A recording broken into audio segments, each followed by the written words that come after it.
পদ ভাস রাধা মোহন কহি পরত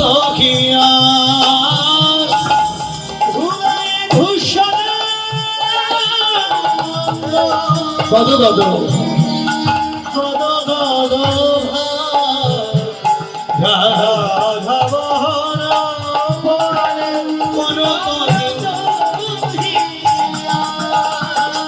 সচিমাতা নিমাইয়ের দর্শন করে নিমাই মাকে প্রণাম করলেন।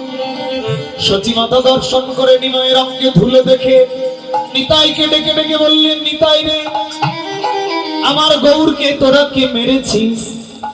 আমার গৌর সইতে না পেরে ধুলায় গড়াগড়ে গেছে, কেন মারলি খোকা? নিতাই বললেন, মা গো, তোমার নিমাইকে কেউ মারিনি মা। তোমার নিমাই সুরধনী গঙ্গার কূলে কি করেছে জানো? ভক্ত চরণ ধুলাই গেছে গড়াগড়ি, ভক্ত চরণ ধুলাই গেছে গড়াগড়ি। কি জানো কি হবে পরি, ভক্ত চরণ ধুলাই গেছে গড়াগড়ি। কি জানো কি অভাবে পরি, ভক্ত চরণ ধুলাই গেছে গড়াগড়ি। সচিমাতা বললেন, নিতাই রে, কি এমন অভাবে পড়েছিল আমার নিমাই, কেন ধুলাই গড়াগড়ি গেল? সেদিন সচিমাতা বললেন, বলে না নিতাই, ভক্ত সঙ্গের বড় অভাব আছে। নিতাই বললেন, সচিমাতা বললেন, ধরতে পারিসনি? সেদিন নিতাই বললেন, মা, তোমার নিমাই ধরা কি মা মুখের কথা? তোমার নিমাই যাবে তারে দেয় না ধরা, তোমার নিমাই ধরা কি মা মুখের কথা? নিমাই যাবে তারে দেয় না ধরা, তোমার নিমাই যাবে তারে দেয় না ধরা। যেই জন ঘরে সেই জন করে, যেই জন ধরে সেই জন করে, যেই জন ধরে সেই জন করে, যেই জন ধরে সেই জন করে।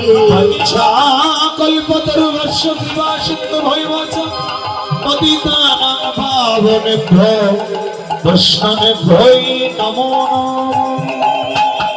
জয় নিতাই গৌর রাধে সীতারাম প্রেমানন্দে, হরি হরি হরি বল। সচিমাতা মাকে এসে প্রণাম করলেন, কেন? মায়ের পায়ের নিচে সন্তানের সর্বসুখ। মাকে প্রণামের বিধান দিয়েছেন মহাপ্রভু। মা যার বেঁচে আছে তিনি ঘরে কিংবা বাইরে মাকে প্রণাম করতে হবে। এই জগতে যারা মাকে প্রণাম করে না তারা কুলাঙ্গার। মায়ের আশীর্বাদ নিতে হয় না। বলে আমার মাকে তো খুব ভালোবাসো, দেখো ভালোবাসো তো, কিন্তু প্রণামটা একটা আলাদা জিনিস, প্রণাম করতে হবে।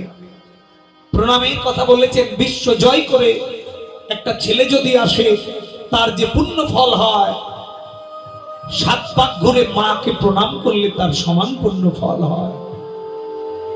এই জন্য বাবা মাকে কষ্ট দিয়ে কখনো ধর্ম হয় না। হে যুবক সম্প্রদায়, রামকৃষ্ণ পরমহংসদেব বললেন, স্ত্রীর দুটো কথা কোনোদিন শুনিও না। স্ত্রীর কথায় বাবা মাকে কষ্ট দিও না, 2 স্ত্রীর কথায় অধর্ম করিও না। এই দুটো কর্ম তুমি কোনোদিন করো না। কেন? পিতামাতা শ্বশুর শাশুড়ির যদি কেউ সেবা না করে মা, তাহলে সে যত বড়ই গোপাল সেবা করুক তার সেবা ভগবান গ্রহণ করে না। অনেকে বলে আমার বাবা মা যদি খারাপ হয়, শ্বশুর শাশুড়ি যদি খারাপ হয়, ওমা ভক্ত প্রহ্লাদ তার বাবা হিরণ্যকশিপুকে মারলো কৃষ্ণ বিরোধী বলে। মারার পর কাঁদছিলেন, নৃসিংহদেব বুকে জড়িয়ে ধরে বললেন, কাঁদছিস কেন? তুই তো মারলি, তুই ডেকেছিস বলে তো আমি এসেছি, তুই তো মারলি, আবার তুই কাঁদছিস কেন? সেদিন প্রহ্লাদ বলেছিল, প্রভু মেরেছি পাপীকে কিন্তু কাঁদছি আমার জন্মদাতা পিতার জন্য। কত দামি কথা! মেরেছি পাপীকে কিন্তু কাঁদছি আমার জন্মদাতার জন্য। কারণ জন্মদাতা যদি পাপীও হয়, তিনি আমায় জন্ম দিয়েছো বলেই তো আমি ভগবান তোমার চরণ পেয়েছি। প্রহ্লাদকে নৃসিংহদেব বললেন, বল কি চাস? সেদিন বলল, প্রভু কিচ্ছু চাই না, দিতে যদি হয় আমার পিতাকে তোমার চরণে জায়গা দিয়ে দাও। ভগবান কৃষ্ণ ভক্ত সন্তান প্রহ্লাদের কথা শুনে তার বাবাকে মেরেও গোলক বৃন্দাবনে নিয়ে গেল। এখানে একটা প্রশ্ন আসে, অনেকে বলে মায়েরা শ্বশুর শাশুড়ি যদি কৃষ্ণ বিরোধী হয়, ওমা খুব বেশি কৃষ্ণ ভজনের বিরোধী যদি হয়, তাহলে আলাদা জায়গায় বসবাস করো। তবুও তোমার স্বামীর টাকা 4 ভাগের 1 ভাগ অংশ তোমার শ্বশুর শাশুড়ির খাতায় দিয়ে আসতে হবে। এই টাকা যদি তুমি খেয়ে নাও, তাহলে তোমার ব্যাধি হবে, তোমার বিপদ আসবে। কারণ স্বামীর অধিকার তোমার একার নয়, 4 ভাগের 1 ভাগ তোমার শ্বশুর শাশুড়ি। এই অধিকার যদি কেড়ে নাও, তাহলে ভগবানও তোমাকে মাফ করবে না। কারণে যদি শ্বশুর শাশুড়ির কাছ থেকে আলাদা থাকো, তাহলে তোমার শ্বশুর শাশুড়ির অন্ন, বস্ত্র, বাসস্থান, চিকিৎসা, এই 4টা মৌলিক চাহিদা যদি তুমি কেড়ে নাও তোমার স্বামীর কাছ থেকে, ভগবানও তোমাকে ক্ষমা করবে না। এজন্য শাশুড়ি যদি খারাপ হয়, তাহলে তোমাকে সেবা করতে হবে। কেন? তোমার শাশুড়ির কারণে তোমার স্বামীকে পেয়েছো। তোমার শাশুড়ি জন্ম দিয়ে 30 বছর মানুষ করে তোমার হাতে তুলে দিয়েছে, তাই তুমি তোমার স্বামীকে নিয়ে আনন্দ করছো। তাহলে যার কারণে তুমি স্বামী পেলে, সে যদি খারাপ হয়, তবুও তোমার স্বামীর জন্মদাতা। এই জন্য পিতামাতা শ্বশুর শাশুড়ির সেবা না করে যদি কেউ ভগবানের সেবা করে, তাহলে ভগবান তার সেবা গ্রহণ করবে। এই জন্য পিতলের গোপাল সেবা করার আগে শ্বশুর শাশুড়ির সেবা করো, এটি তোমার কর্তব্য কর্ম। কাঁদালে কাঁদিতে হয়, কথাটা মিথ্যা নয়। যেটা মা কৈকির কথা তোমাদের বলে দিয়েছি আমি। মা কৈকি কাঁদিয়েছিল 1 জন্মে, তাকে 2 জন্ম কাঁদতে হলো।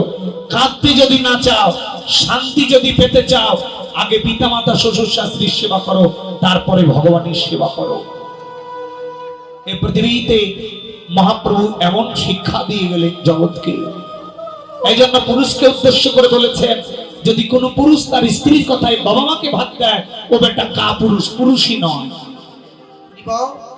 যদি কোনো স্ত্রীর কথা শুনে বাবা মাকে ভাত না দেয়, কোন স্ত্রীর কথা শুনে বাবা মাকে সেবা না করে, তাহলে বেটা কা পুরুষ, ও পুরুষের মধ্যেই পড়ে না।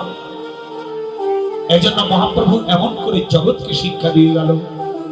আমরা এখানেই গৌরচন্দ্রিকা শেষ করলাম। চলুন বৃন্দাবনে যাব। বৃন্দাবনে যাওয়ার আগে আপনাদের এই মহতি যোগানুষ্ঠানে কিছু কালেকশন করবে, আপনারা দান করবে। আমার আর 1 ঘন্টা সময় আছে, হয়তো আমাদের অনুরোধ থাকবে, আপনারা কেউ যাবেন না। আমি জানি অনেক দূর থেকে এসেছেন, আমি 10টার মধ্যে শেষ করব।